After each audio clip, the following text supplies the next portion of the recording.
મોરબી તાલુકાના સાપર ગામ પાસે આવેલ ભાગ્યલક્ષ્મી હોટલના ગ્રાઉન્ડમાં એલસીબી સ્ટાફને એવી બાતમી મળી હતી કે ત્યાં ગેસ કટિંગનું કૌભાંડ ચાલે છે, બરાબર, અને ટેન્કરમાંથી ગેસના બોટલમાં ભરીને ગેસની ચોરી એ રીતે આચરવામાં આવે છે એવી બાતમી મળી હતી.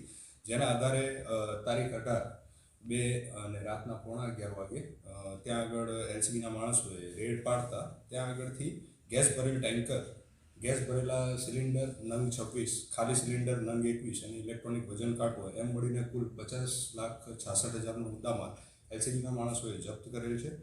અને આ કામે મોરબી તાલુકા પોલીસ સ્ટેશનમાં ચોરી અને ગુનાહિત વિશ્વાસઘાતની ફરિયાદ નોંધવામાં આવેલી છે, જે એલસીબીના પોલીસ સબ ઇન્સ્પેક્ટર બીડી ભટનાવ દ્વારા ગુનો રજીસ્ટર કરવામાં આવેલો છે. અને હવે આગળ એની તપાસ મોરબી તાલુકા પોલીસ સ્ટેશનના પીએ સાહેબ ડીડી જોગેલા સાહેબ કરશે.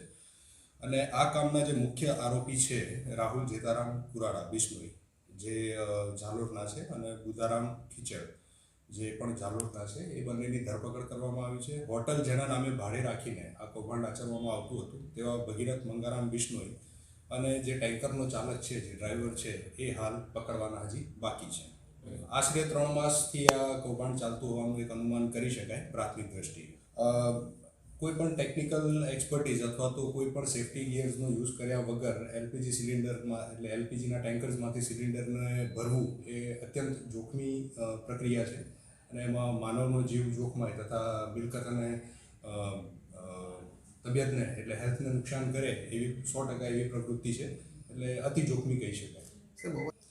આ બાબતે એકચ્યુઅલી જ્યારે પણ અમને ગમે ત્યારે એવી બાતમી મળતી હોય છે ખાનગી રાહે, અથવા તો કોઈ પણ પ્રકારની બાતમી ઓફિસ સુધી આવતી હોય, અથવા તો અમારા પેટ્રોલિંગમાં જ્યારે પણ એલસીબી સુધીના માણસો, જ્યારે પણ બ્રાન્ચીસના અથવા સ્ટેશનનો સર્વેલન્સ સ્ટાફ જ્યારે પણ ફિલ્ડમાં ફરતો હોય, ત્યારે અમને પ્રાથમિક ધોરણે જ્યાં પણ આવી શંકાસ્પદ પ્રવૃત્તિ ચાલતી હોય એવી બાતમી મળે અથવા તો એમને એવું ધ્યાને આવે, ત્યાં આગળ પછી રેડ કરતા હોઈએ છીએ. અને એ રેડ દરમિયાન જ આ પ્રકારના કિસ્સાઓ બહાર આવતા